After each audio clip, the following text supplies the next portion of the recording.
And here is the most important thing for calculating. So in our calculations, we're going to be expressing all vectors in terms of components. We didn't do that in that lab about vectors, because that was sort of an intuitive idea of what vectors are.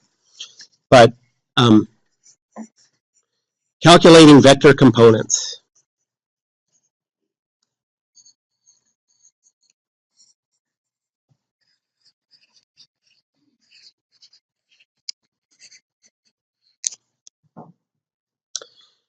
So first, the approach is to put the tail of the vector at the origin of a coordinate system.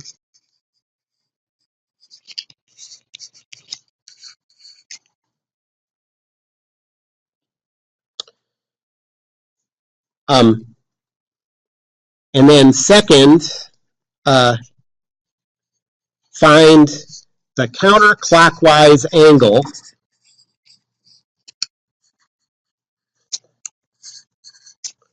from the positive x-axis of the coordinate system to the vector. And we'll call that angle theta.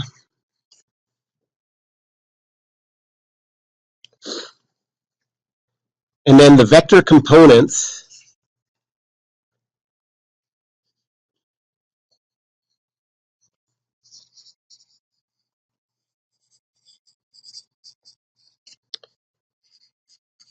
are L times the cosine of that angle, L times the sine of that angle, where the top one is the x component, and the bottom one is y component, and L is the magnitude or the length of the vector.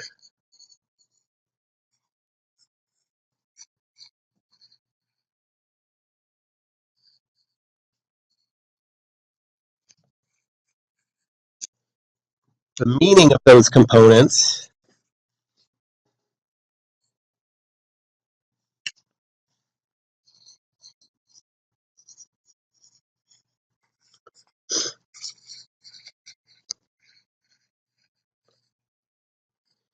is if you put the tail of the vector at the origin of the coordinate system. So let's say we have this vector that has a length of let's say 10, because that makes the math easy.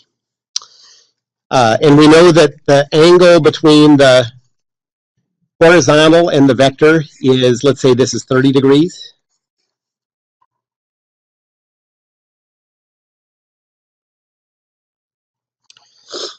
Now put the tail at the origin of the coordinate system. So I'm going to just put a coordinate system here like this. There's the x-axis, and there's the y-axis.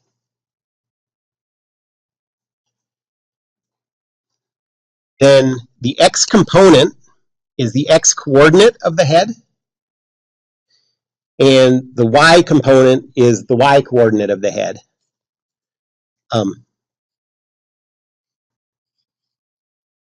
So the components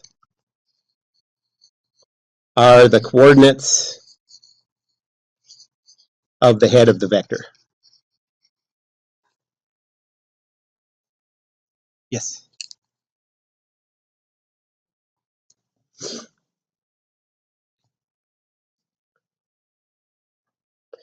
And, you know, off the top of your head, you can't think of any reason why it would be useful to know the coordinates of the head.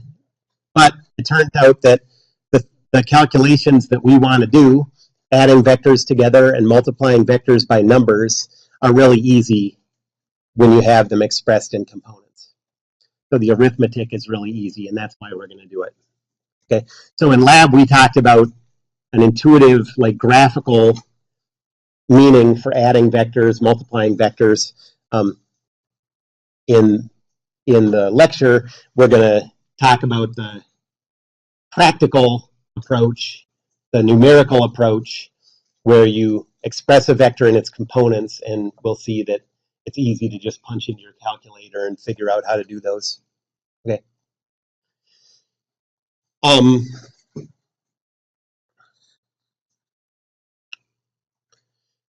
And we also talked about how if you think about this as the definition of vector components, it's easy to tell what the signs of the components should be just based on the quadrant.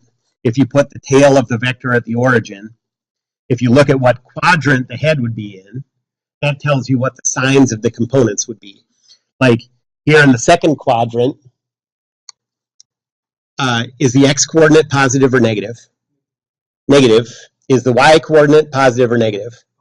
Positive. So you know that this vector has to have a negative x component and a positive y component. Okay, so that's a helpful thing for sort of eyeballing, especially your answers, and saying, you know, asking yourself if it makes sense or not.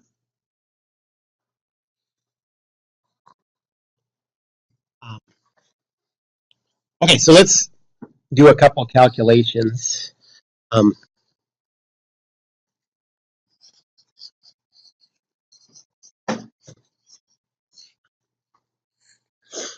So let's say that we have a vector with a length of 1, and it makes an angle of 20 degrees with the horizontal.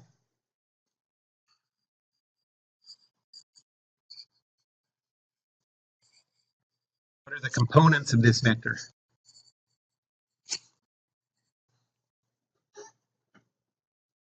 And by the way, this is assuming a standard orientation of the coordinate system. We'll also do some cases where the coordinate system is tilted compared to what we're used to. And later that'll come in handy. That's just not, I'm just not doing that to try to be cool.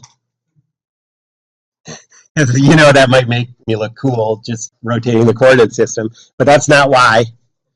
It's because that'll be useful in certain kinds of problems. Okay, so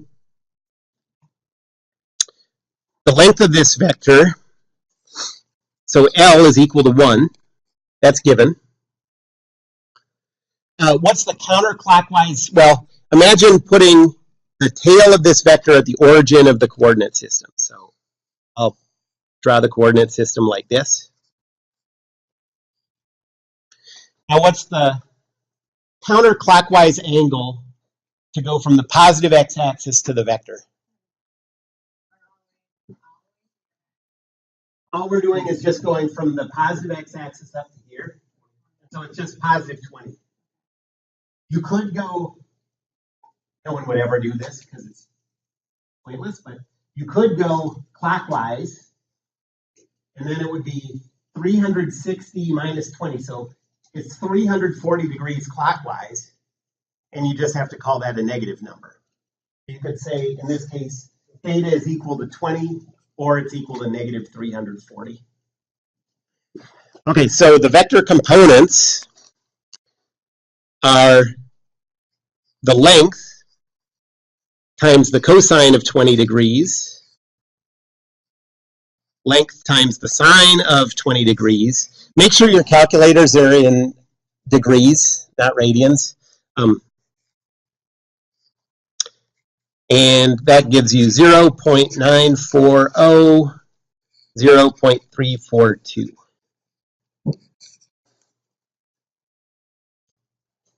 Yeah, take a second, punch that into your calculator if you have it here.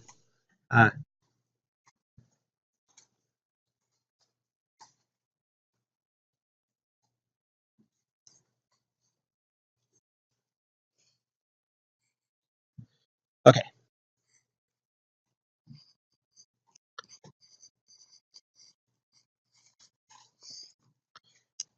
So how about this one? Let's keep doing harder and harder problems until your brains explode.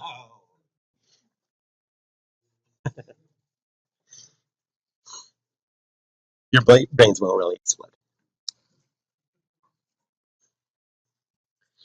Okay, so let's say the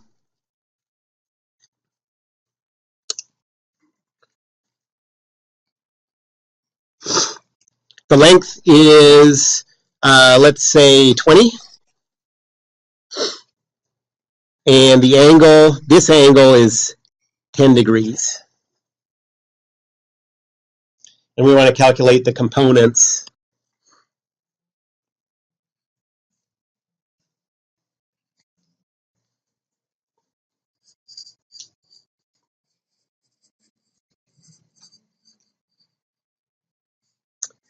And we'll do just the standard coordinate system again.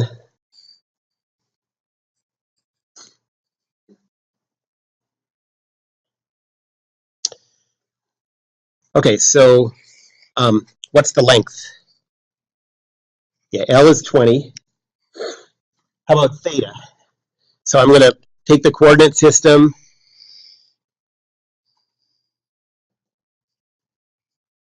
draw it so that the origin is at the tail. So to go counterclockwise, you go 90. Now you're facing this way. Another 90, so now you're at 180 facing this way. Another 90, so now you're at 270 facing down. But now we want to backtrack 10. So we have 270 minus 10, so 260.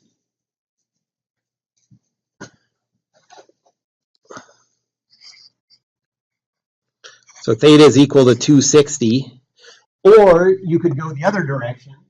So you could start here, go negative 90 degrees, because that's clockwise. And then clockwise another 10 degrees. So that would be 90 plus 10, negative 100 degrees. And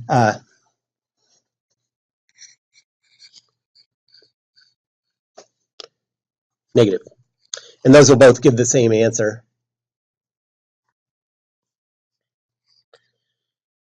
So the components are 20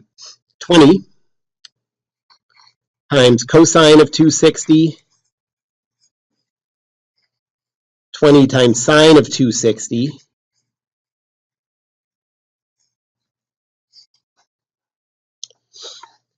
and that is 19.70. That's what I was going to say. And 0.1346. Oh. Yeah.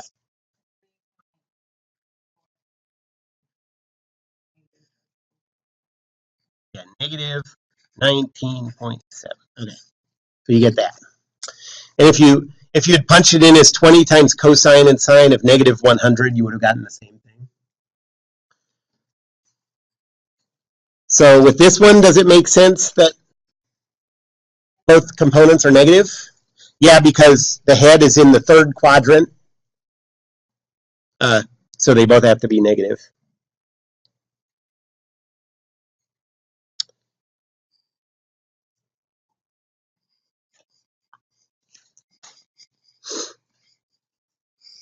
Okay, so now let's do one where, so let's say the vector has a length of 10 and makes an angle of 30 degrees with the vertical.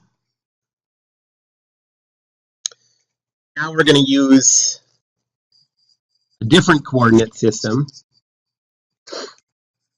So let's say now we're going to use a coordinate system where the x-axis is up and the y-axis is to the right. Left.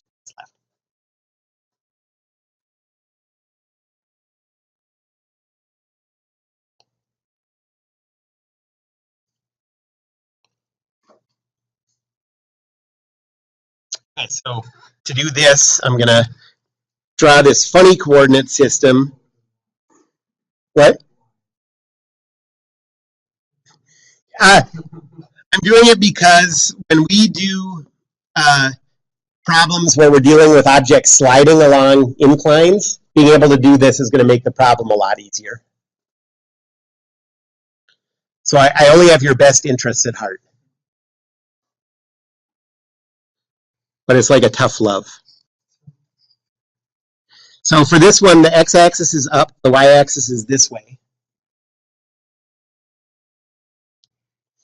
And so now, what's the counterclockwise angle to go from the positive x-axis, which is now up, to the vector?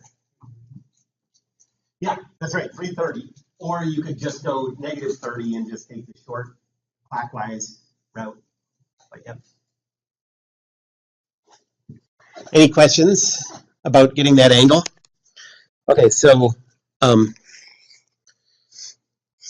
is equal to 10. Theta is equal to 330 if you go counterclockwise, or negative 30 if you go clockwise. And so the components are 10 times cosine of 330, 10 times sine of 330,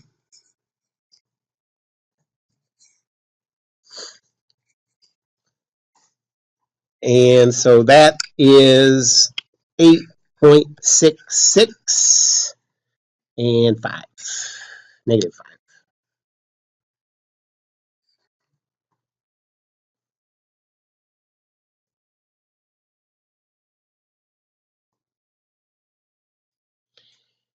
Does it make sense that we have a positive x component and a negative y component? Yeah. At first, it looks like it doesn't because you're used to thinking of this as the first quadrant. But since the coordinate system's rotated, now this is the first quadrant. This is second, third, fourth. And so over here, any points in this quadrant have positive x coordinates and negative y coordinates. And so it does make sense.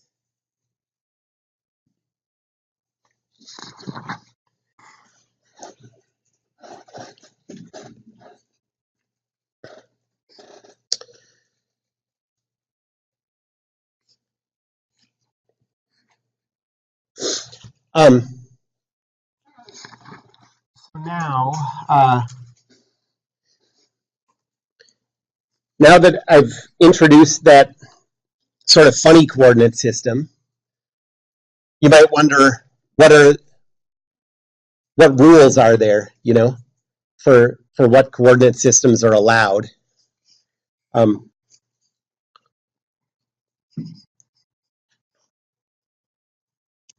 So what's required for an allowable coordinate system?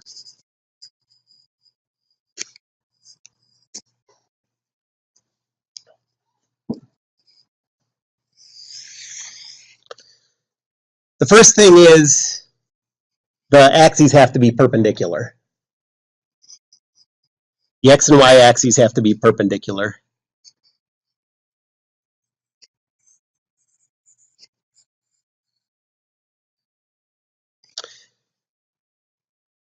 But the second requirement is it has to be, we're only going to deal with rotated versions of that standard coordinate system.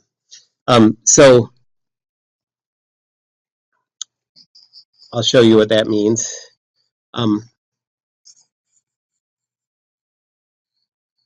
So only rotated versions of this, not flipped.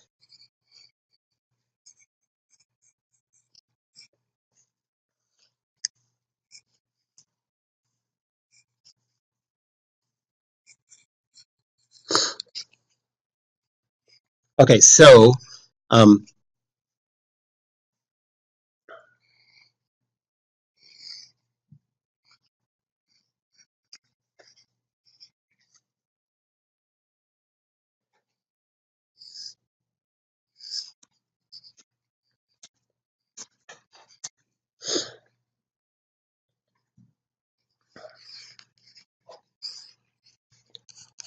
Okay, so these are all allowable coordinate systems. Because if you start with this, the coordinate system that we're used to, you can hold, my thumb is the x-axis, my finger is the y-axis, and you can just rotate it around to get these other ones. Okay, so that one's okay, that one's okay. I can't do that one, but that one's okay. Let me show you a couple that aren't. So these are allowable.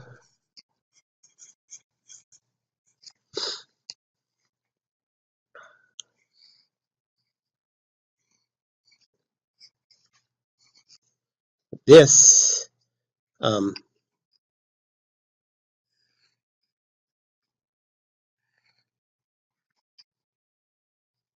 and this, and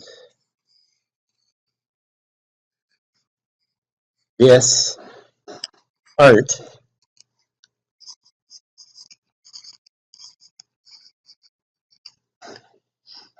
Because if you start with the x-axis this way and the y-axis this way, you can't ever, there's no way to rotate it to make it line up like this.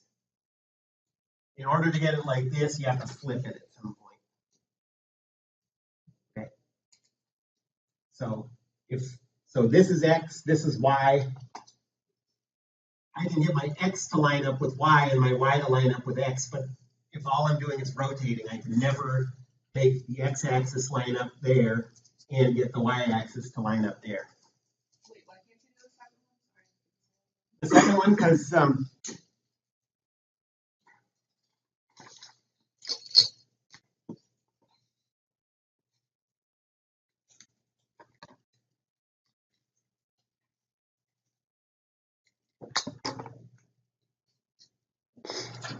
okay, so here's standard coordinate system. And if all you're doing is rotating it, you can make x line up with y, but if you do that, y is flipped in the opposite direction. Or you can get y to line up with y, but if you do that, x is flipped in the wrong direction. So even though these are all perpendicular, those are no good. Any other questions about that? Yep.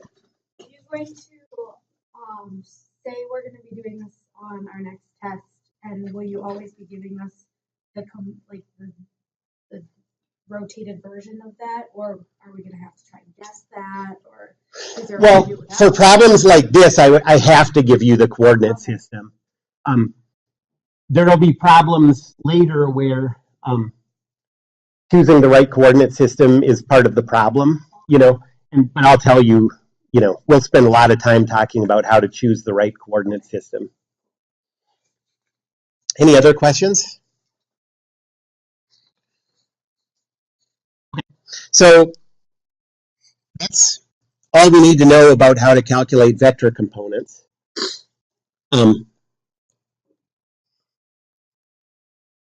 Once you have the vector components,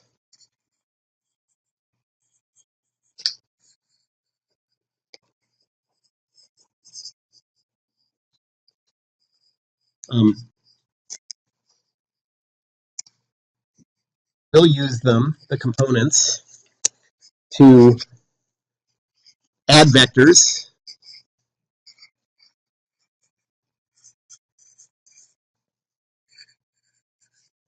and multiply vectors by scalars. The same stuff we did in lab without dealing with the components.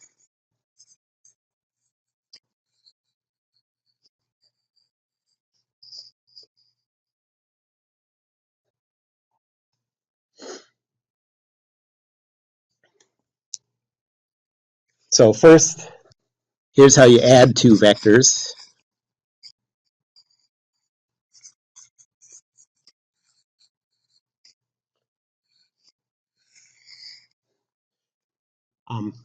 So if you're adding a vector with components A, B, to a vector with components CD, you just get an x component of the resultant vector that's a plus c, and a y component that's b plus v.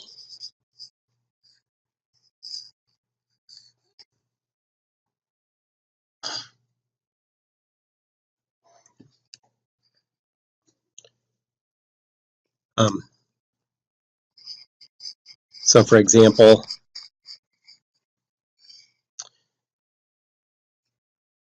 if you want to add the vector 10, negative 8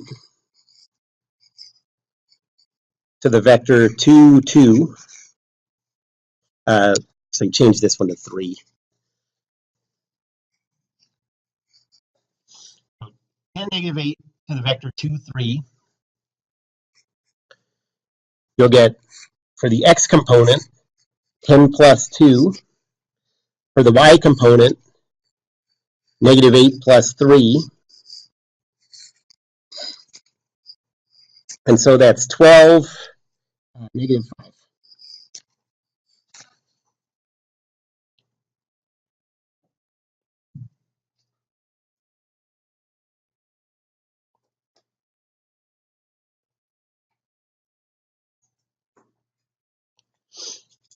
And if you very carefully drew this vector on graph paper, and drew this vector on graph paper, and then did a really careful, moved the tail of one to the head of the other one, and did that graphical adding approach, the resultant that you would get would have these components. Those two ways of adding vectors are exactly the same.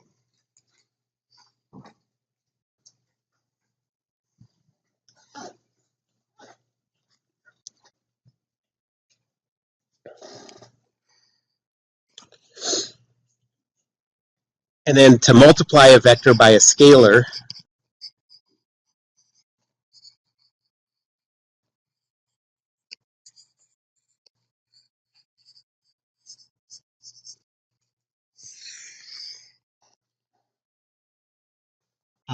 so if the scalar, the number is k, and you're multiplying it by a vector with components a, b, you just multiply each of those components by k. So you get an x component of ka and a y component of kb.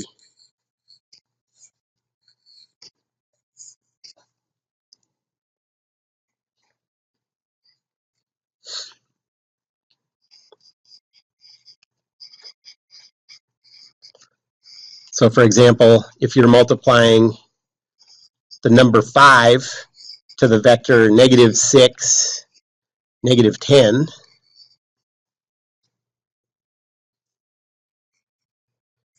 that's 5 times negative 6 for the x component, 5 times negative 10 for the y component.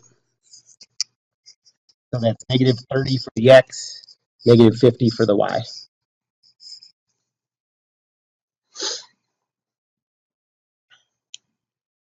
And that works exactly like that graphical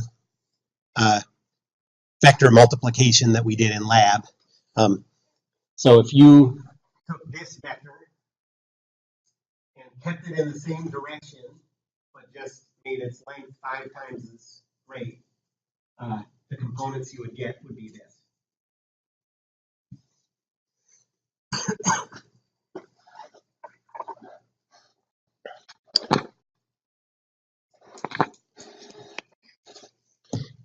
I said there were 2 things we're going to do. There's one more.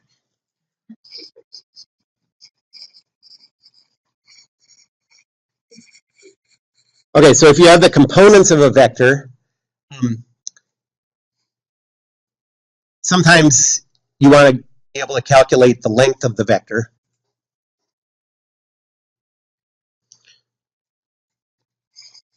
So use the components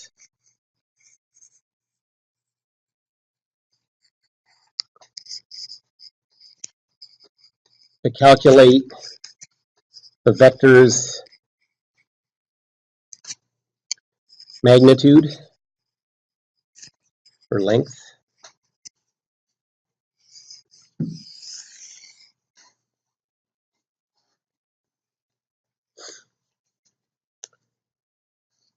Well, if the vector, I'll call it u, has components a, b,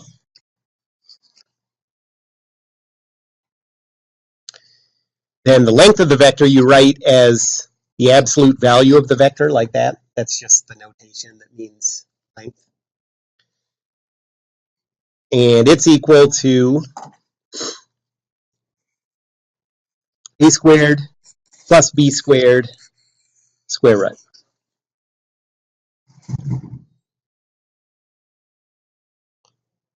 That formula looks familiar. You remember where you've seen that before?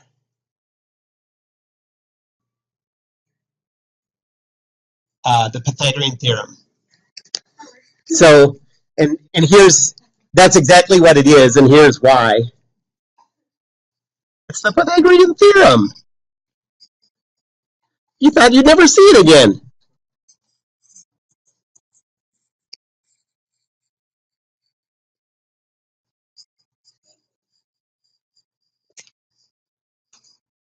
Because if this is your vector, the components of the vector are this and this. And because of what these components are, they're perpendicular. So I'll write this component is A, this is B. The length of the vector, the length of the vector is C. And so you're doing exactly the same thing that the Pythagorean theorem does. It says C squared is equal to A squared plus B squared, where C is equal to square root of A squared plus B squared. It's taking, given the lengths of the legs of a right triangle, it tells you what the length is of the hypotenuse.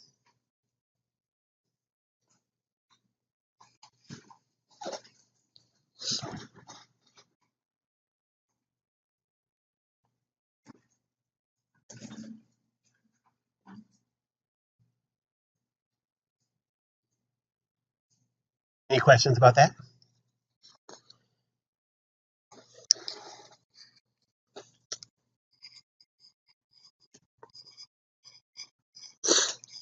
Okay, so let's say that we want to calculate 4 times the vector 6, negative 3.5, minus 2.5 times the vector negative 2, 1.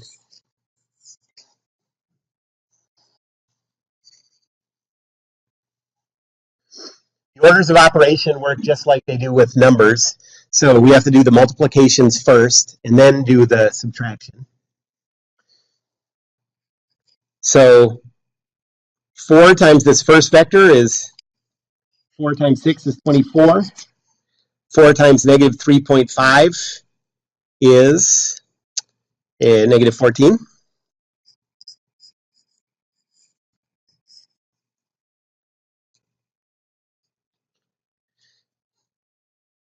And then you can think of this as minus 2.5 times this thing or plus negative 2.5 times this thing. Just think of that as a negative 2.5. So negative 2.5 times negative 2 is positive 5. Negative 2.5 times 1 is negative 2.5.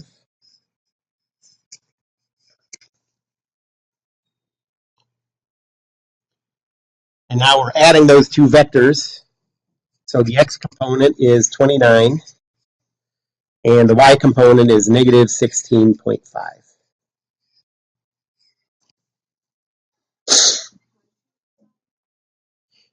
Well, here I was subtracting, but that's subtracting is the same thing as adding. So I just thought of this as 4 times this plus negative 2.5 times this.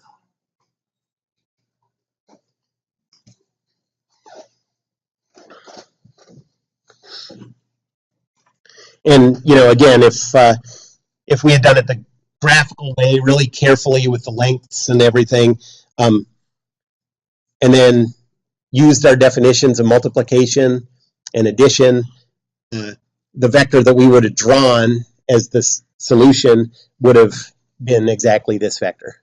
Yep. What? No, the brackets just mean vector. So an absolute value is like, and what that means for vectors is the magnitude of the vector, the length of the vector.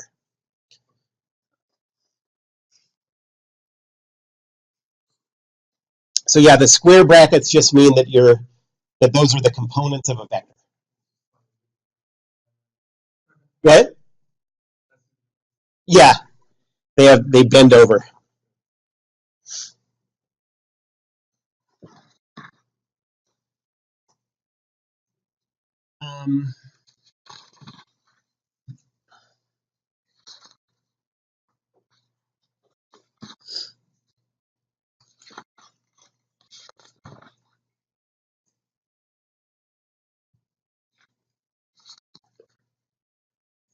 Okay, so what we are working towards, we're heading towards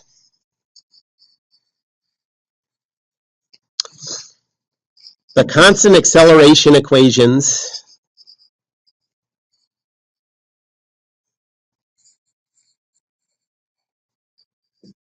in 2 dimensions.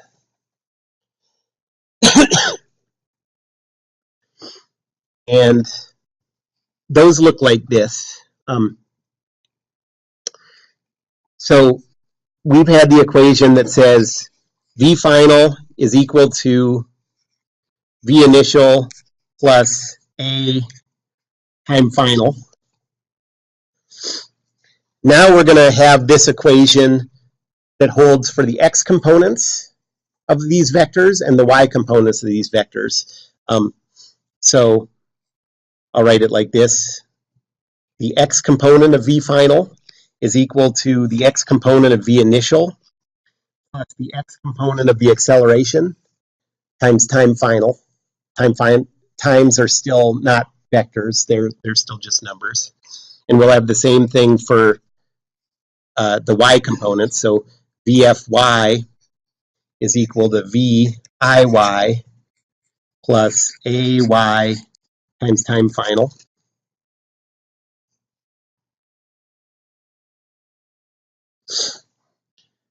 And then the next 2 equations are going to look like our second equation from 1 dimension.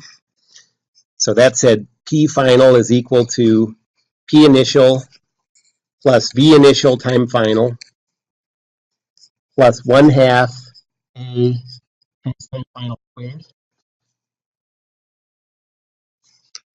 And just like the first one, this will hold for the x components and also for the y components.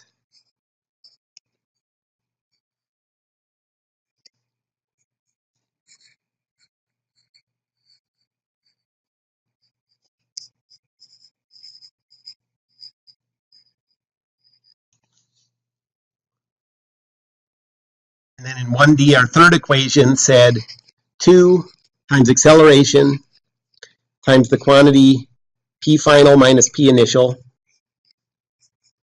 is equal to V final squared minus V initial squared.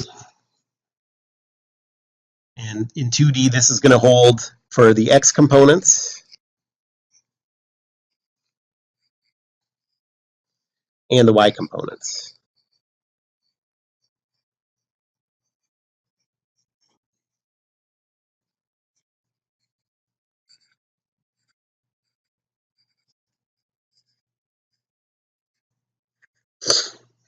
And using these equations is going to be pretty similar to how we used them in 1D.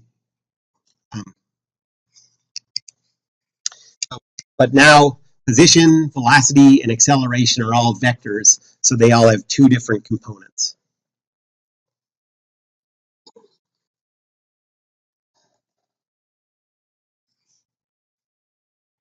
Um,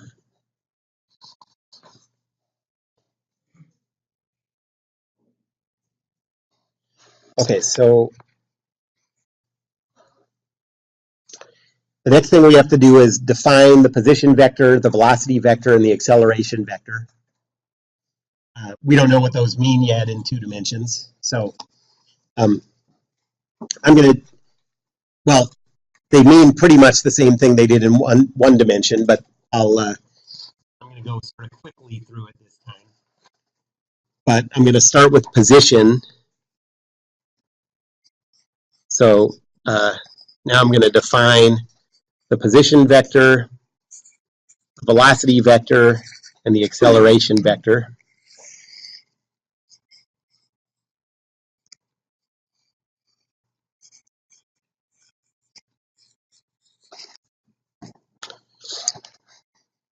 Okay, so last time I talked about position,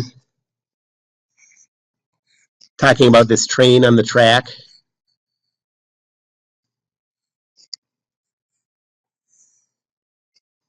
So, but now it, can travel in more than one dimension. So I guess makes sense for it to have wings.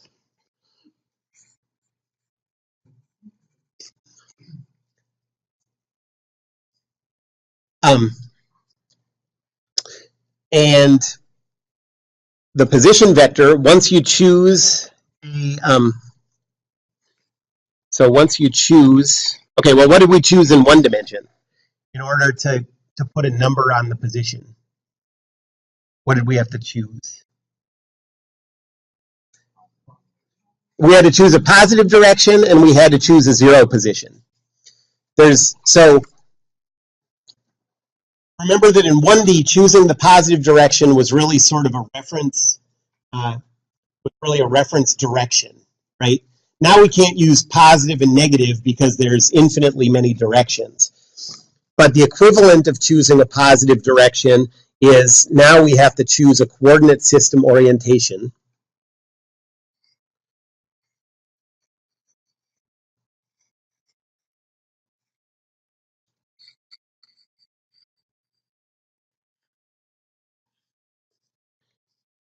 This is the 2D version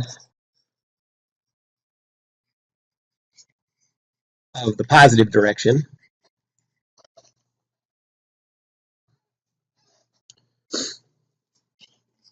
And we also have to choose the coordinate system origin location.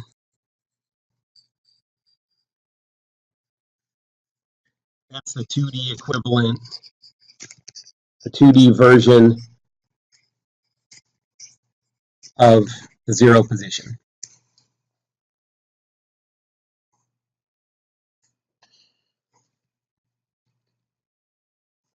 If I choose the coordinate system to be oriented like this, and for the origin to be here, then the meaning of the position vector is the vector that goes from the origin to the object's location. So this red vector is the position vector.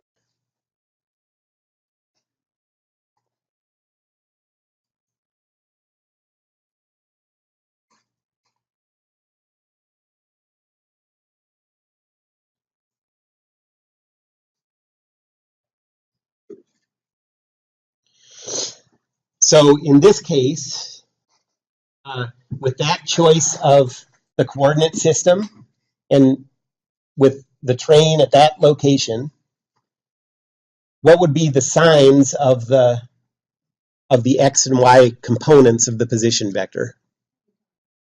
Yeah, they both be negative because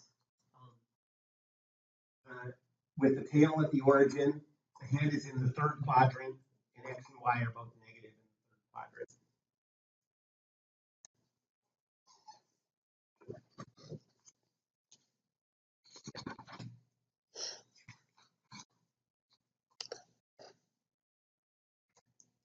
Any questions about that?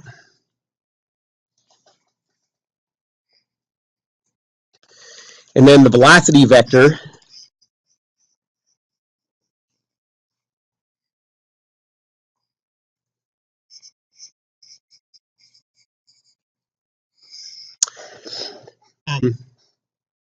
so remember, what was the process of defining the velocity in 1D?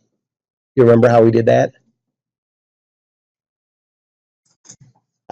So I started out, I did it in 2 steps. I first defined this thing that we barely ever even talk about, the average velocity. And then I said, now the definition of the instantaneous velocity vector comes from just pinching those 2 points that you're using to take the average velocity. Remember that? Just not. And then I'll just keep going. Okay. Okay, so the average velocity vector is the definition is same, except that now the position is a vector. So you can think of it as a position vector at time 2 minus the position vector at time 1 divided by time 2 minus time 1.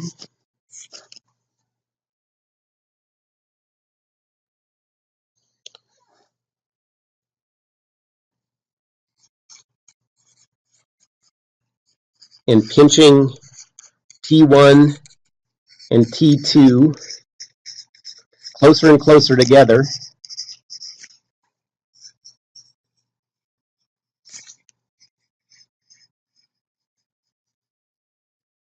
gives the definition of the instantaneous velocity vector.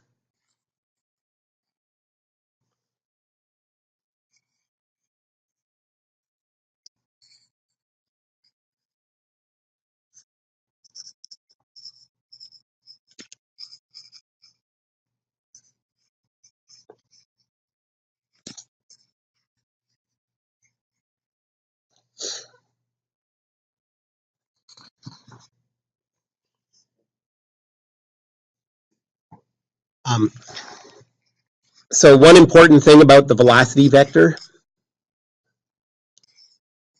notice the velocity vector is always in the direction the object is moving.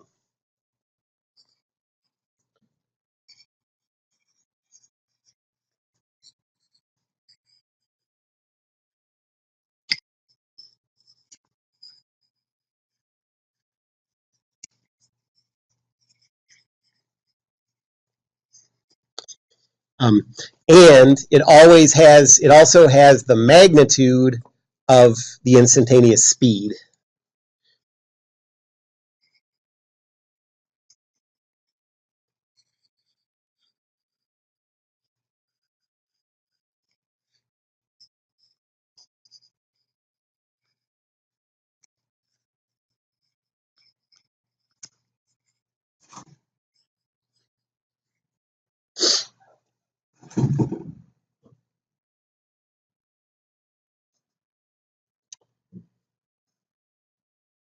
Any questions about that?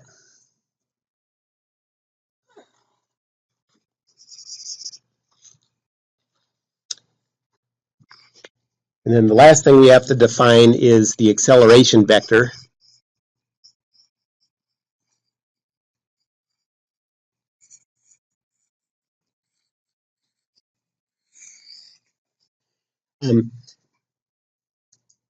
Just like in 1D,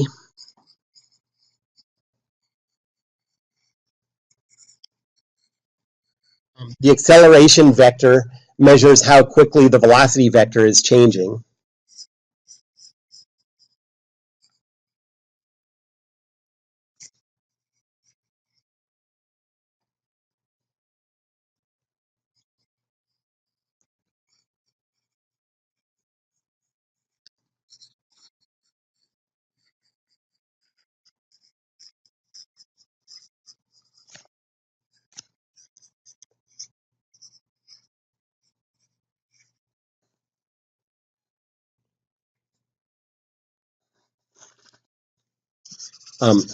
And the definition looks, just like a vector version of what it looked like in 1D. The acceleration vector is equal to the velocity at a later instant minus the velocity vector at an earlier instant divided by the change in times.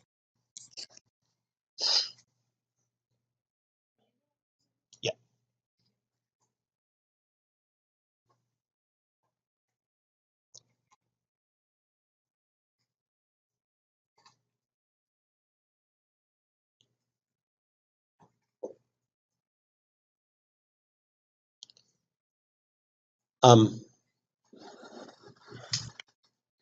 And now there's something important to notice about acceleration. This is a really big deal. So notice, a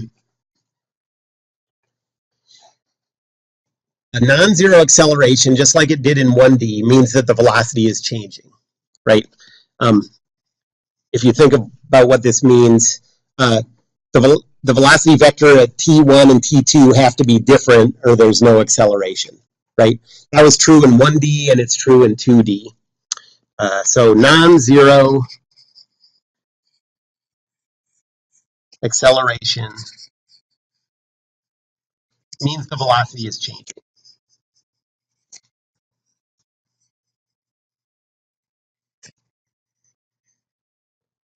In 1D, there was only one way that a velocity could change, okay? Speeding up and slowing down. That's all it could do. The speed could change. So in 1D,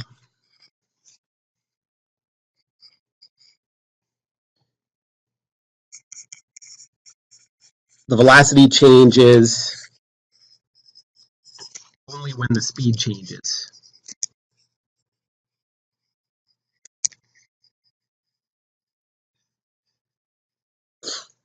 But in 2D, there's a new way for the velocity to change that there was no equivalent of in 1D.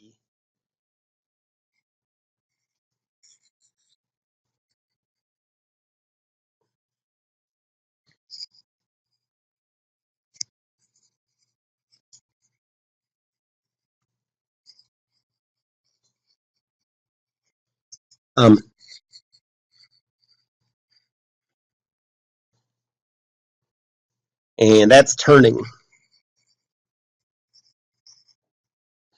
Okay, so for a velocity to stay the same in 2 dimensions, it's not enough for it to keep the same speed.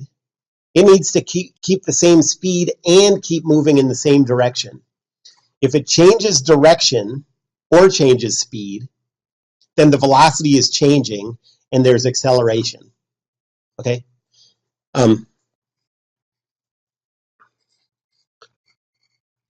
So in 2D, acceleration means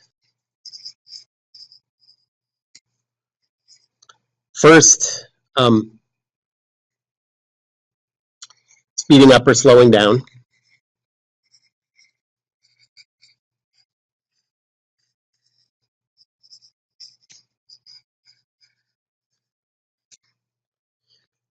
But second, it can also mean that the direction is changing.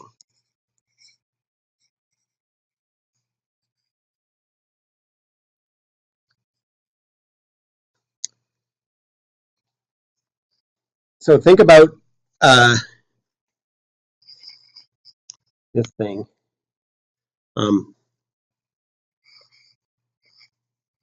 Okay, those are like shin bones. Here's someone sitting here in this chair. That's their cheek warping out. That's their hair.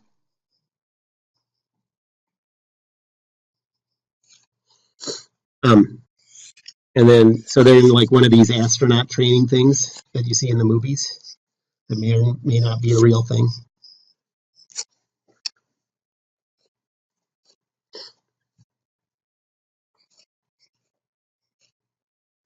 Okay, so this thing is spinning around in a circle. You know what I mean?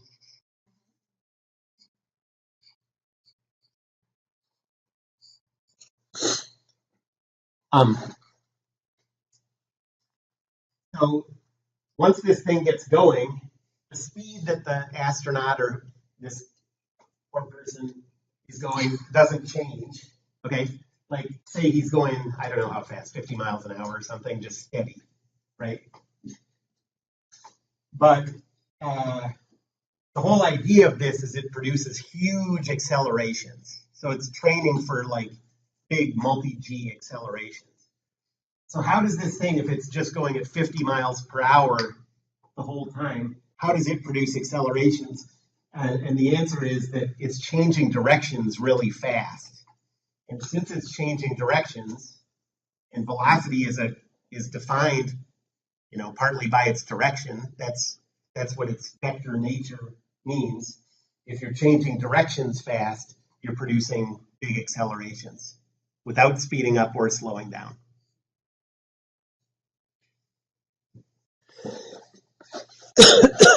So this thing produces big accelerations.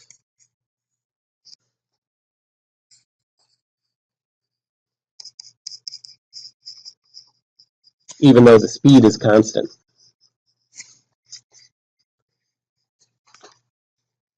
In one dimension, there was nothing like that.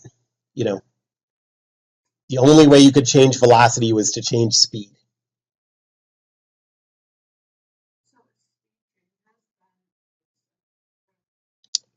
That affects acceleration too, because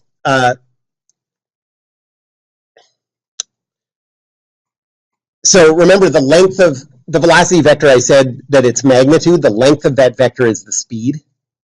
You know, and so if the speed's changing and the direction's staying the same, you're going from a velocity vector like this, if say it's slowing down, to a velocity vector like this. Same direction, but smaller magnitude. So that's the change in velocity vector that you would get if the speed is changing. If the direction is changing and the speed is staying constant, you're going from this to this. In both cases, that velocity vector is changing. I don't expect this to make too much sense yet, but I'm sort of just trying to get all the I'm sort of trying to get all the ideas that are going to come up in your notes. You can refer back to them later, and then we'll just start sort of working through these ideas one by one. You know, we'll spend a lot of time on that idea of the ways that acceleration can be produced in 2 dimensions.